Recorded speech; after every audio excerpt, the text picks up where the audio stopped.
क्या आप जानते हैं महाभारत के महानायक भीष्म पितामह अपने पिछले जन्म में कौन थे?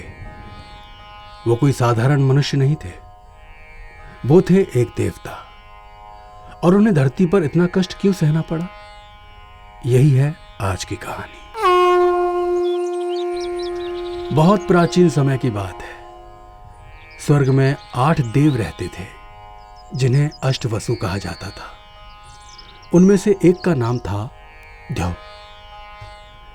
एक दिन ये सभी वसु अपनी पत्नियों के साथ पृथ्वी पर घूमने निकले। यात्रा करते हुए वो सभी महर्षि वशिष्ठ के आश्रम में पहुंच गए। उस समय महर्षि वशिष्ठ वहां नहीं थे, लेकिन उनकी दिव्य गाय नंदिनी वहीं चर रही थी। ध्यो की पत्नी ने नंदिनी को देखा और वो उसकी दिव्यता पर मोहित हो गई। उसने ध्यो से कहा, यह गाय अगर मेरी सहेली को मिल जाए तो उसका जीवन बदल जाएगा। पत्नी के आग्रह में ध्यो ने अपनी बुद्धि खो दी। उन्होंने भाइयों की सहायता से नंदिनी को चुरा लिया। देवताओं के लिए यह बहुत बड़ा अपराध था। जब ऋषि वशिष्ठ लौटे, उन्होंने अपनी दिव्य दृष्टि से सब जान लिया। उनकी आवाज गूंज उठी, हे वसुओं, तुम सब अपने इस पाप का फल भोगोगे।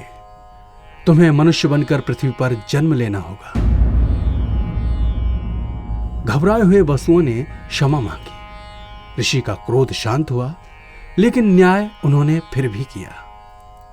ऋषि वशिष्ठ बोले, 7 वसु केवल साथ में थे, वे जन्म लेते ही मुक्त हो जाएंगे। लेकिन ध्यो, तुमने चोरी की योजना बनाई थी, इसलिए तुम्हें धरती पर एक लंबा और कठिन जीवन जीना होगा।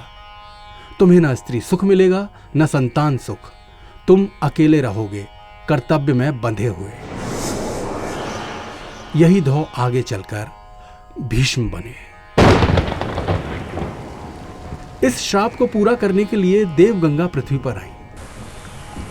कुरुवंश के राजा शांतनु उनसे प्रेम करने लगे।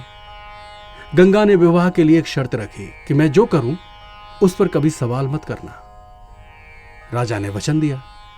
गंगा ने एक एक करके 7 पुत्रों को जन्म दिया और जन्म के तुरंत बाद उन्हें नदी में प्रवाहित कर दिया। राजा शांतनु ये सब देखकर टूट जाते, लेकिन वचन के कारण कुछ नहीं कह पाते। ये वही 7 वसु थे जिन्हें तुरंत मोक्ष मिलना था। जब 8वां पुत्र पैदा हुआ तो राजा शांतनु का धैर्य टूट गया। उन्होंने गंगा को रोक लिया। इस पर गंगा बोली, राजन, आज आपने वचन तोड़ दिया, लेकिन आपने अपने इस पुत्र का जीवन बचा लिया।